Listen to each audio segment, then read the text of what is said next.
ദൈവ തിരുനാമത്തിന് മഹത്വമുണ്ടാവട്ടെ. അപ്പസ്തോല പ്രവൃത്തികൾ 23-ാം അധ്യായമാണല്ലോ നാം ഇന്ന് വായിച്ച് ധ്യാനിക്കുന്നത്. എല്ലാവർക്കും കർത്തൃനാമത്തിൽ പ്രഭാതവന്ദനം അറിയിക്കുന്നു. ഇവിടെ ബന്ധനവിമുക്തനായ പൗലോസ് ശ്ലീഹായുടെ ഒരു പ്രസംഗമാണ് നമ്മൾ ആദ്യം കാണുന്നത്. അദ്ദേഹം നല്ല മനസ്സാക്ഷിയോടെ ദൈവമുൻപാകെ ഞാൻ നടന്നു എന്ന് പറഞ്ഞപ്പോൾ അയോഗ്യമായ ഒറ്റ വാക്കുപോലും പറയാത്തവൻ്റെ മുഖത്തടിക്കുവാൻ അനന്യാസ് എന്ന മഹാപുരോഹിതൻ അവിടെ ആവശ്യപ്പെടുകയാണ്. ആധ്യാത്മിക സ്ഥാനത്തിൻ്റെ അധികാരത്തിൻ്റെ അതിരുവിട്ട അഹങ്കാരം നമുക്കിവിടെ കാണാൻ പറ്റും. പ്രധാന ആചാര്യന്മാരും അവരുടെ പ്രമാണികളും ഒക്കെ സന്നിഹിതരായിരിക്കുന്ന ഒരു സദസ്സിലാണ് ഈ സംഭവം ഇത് നടക്കുന്നത്. അപ്പോൾ പൗലോസ് ശ്ലീഹ അദ്ദേഹത്തെ വിളിച്ചു വെള്ളപൂശപ്പെട്ട ഇത് ചുമരെന്ന് എന്ന് പറഞ്ഞാൽ കപട വേഷധാരിയായ മനുഷ്യൻ എന്നർത്ഥം. അവിടെ പൗലോസ് പറയുന്നത് വളരെ ന്യായമായൊരു കാര്യമാണ്. അദ്ദേഹം ഒന്നാമത് റോമ പൗരനാണ്, രണ്ടാമത് യഹൂദന്മാരുടെ നിയമം അനുസരിച്ചും ന്യായപ്രമാണത്തിൻ്റെ പേരിൽ ഒരാളെ വിധിക്കുവാൻ ആഗ്രഹിക്കുന്നെങ്കിൽ കുറ്റക്കാരൻ്റെ ആ ഭാഗം കേൾക്കണം. കേൾക്കാതെ ശിക്ഷിക്കാൻ അവകാശമില്ല. ഇപ്പോൾ പ്രധാനാചാര്യനോട് കാണിക്കേണ്ട ആദരവ് കാണിച്ചില്ല എന്ന് മറ്റുള്ളവർ ചൂണ്ടിക്കാണിച്ചപ്പോൾ പൗലോസ് ശ്ലീഹ പറഞ്ഞു, അദ്ദേഹം പ്രധാന ആചാര്യനായിരുന്നു എന്നെനിക്ക് അറിഞ്ഞുകൂടാ. അത് സത്യമാണ്.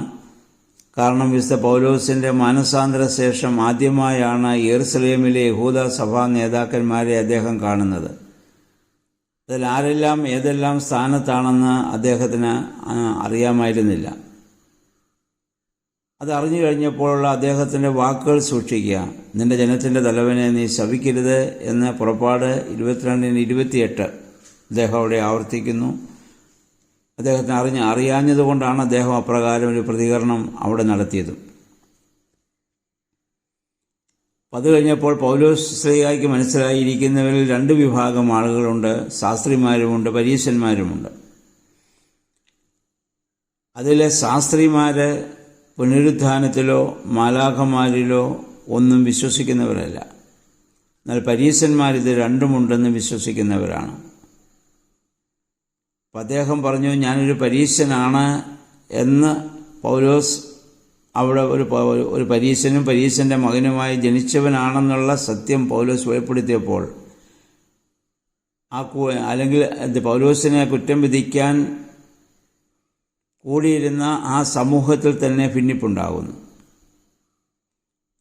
ഇപ്പോൾ പൗലോസ് പറയുന്നു, ഇതിനു മുമ്പ് അദ്ദേഹം പറഞ്ഞല്ലോ, മരിച്ചവൻ്റെ പുനരുത്ഥാനത്തെക്കുറിച്ചാണ് ഞാൻ പ്രസംഗിക്കുന്നത്. പരീശന്മാർക്കതിഷ്ടമാണ്. എന്നാൽ അവരുടെ നിയമം അനുസരിച്ചും അവരുടെ രീതി അനുസരിച്ചും പൗലോസ് ശ്ലീഹ പ്രസംഗിക്കുന്നില്ല. യേശുവിനെ ദൈവമെന്നവൻ പറയുന്നു എന്നുള്ളതാണ് അവരുടെ ഏറ്റവും വലിയ പ്രശ്നം. ഇത് പറഞ്ഞപ്പോൾ ഇവരുടെ ഇടയിൽ തന്നെ ഒരു ഭിന്നിപ്പോഴുണ്ടാകുവാൻ കാരണമായിട്ട് തീരുകയും പൗലോസിനെ പിന്നീട് വിസ്തരിക്കുന്നതിന് വേണ്ടി അവിടെ നിന്ന് മാറ്റുകയും ചെയ്യുന്നതായി നമ്മൾ കാണുന്നുണ്ട്. അത് നമ്മൾ മനസ്സിലാക്കേണ്ടത്, ഏതൊരു പ്രതിസന്ധി ഘട്ടത്തിലും പ്രയാസത്തിലും കർത്താവിന് വേണ്ടി പ്രവർത്തിക്കുകയും ജീവിക്കുകയും ചെയ്യുന്നവരെ ദൈവത്തിൻ്റെ പ്രബോധനവും ദൈവത്തിൻ്റെ സംരക്ഷണം ലഭിക്കുന്നു എന്നുള്ളതാണ്. അതിനുശേഷം പൗലോസിന് ദൈവം നേരിട്ട് പ്രത്യക്ഷപ്പെടുന്നതായി നമ്മൾ വായിക്കുന്നു.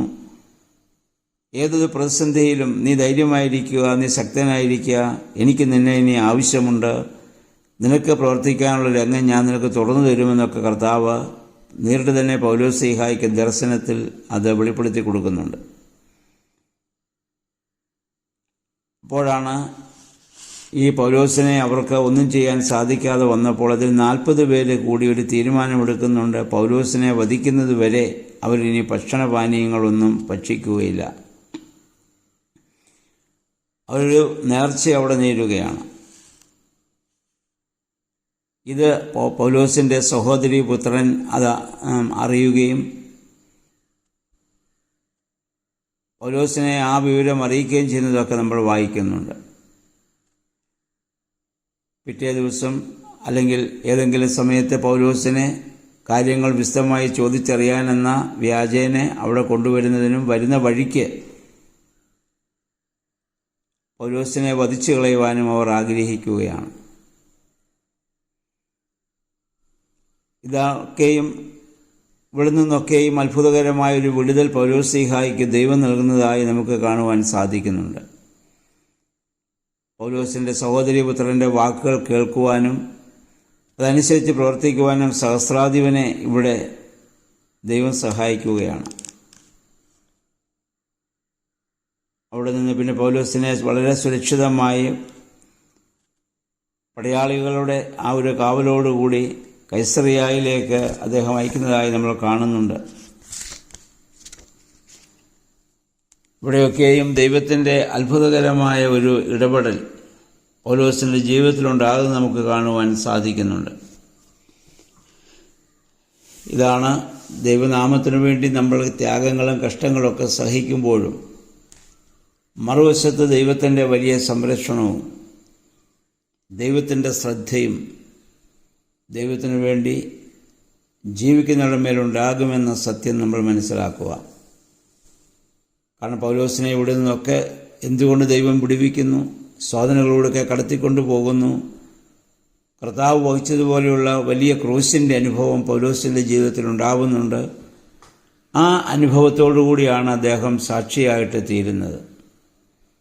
നമ്മുടെ വിശ്വാസ ജീവിതത്തിലും ക്രൂശിൻ്റെ അനുഭവങ്ങളുണ്ടാകുമ്പോൾ അത് നിരാശയിലേക്കോ ദുഃഖത്തിലേക്കോ നമ്മെ കൊണ്ടുപോകാതെ അത് കൂടുതൽ പ്രത്യാശയ്ക്കും ദൈവാനുഭവത്തിന് മുഖാന്തരമായി അത് ഭവിക്കണം. അതിനെ സഹായിക്കണമേ എന്ന് ദൈവസന്നിധിയിൽ നമുക്ക് പ്രാർത്ഥിക്കാം. ഇന്നേ ദിവസം ഈ 23-ാം അധ്യായം വായിച്ച് ധ്യാനിക്കുന്നതിനും പൗലോസിന് ലഭിക്കുന്ന അത്ഭുതകരമായ വിടുതലിനെ ധ്യാനിക്കുന്നതിനും നമുക്കിടയായിട്ട് തീരട്ടെ. നല്ലൊരു ശുഭദിനം എല്ലാവർക്കും ആശംസിക്കുന്നു. ദൈവനാമം മാത്രം മഹത്വപ്പെടട്ടെ.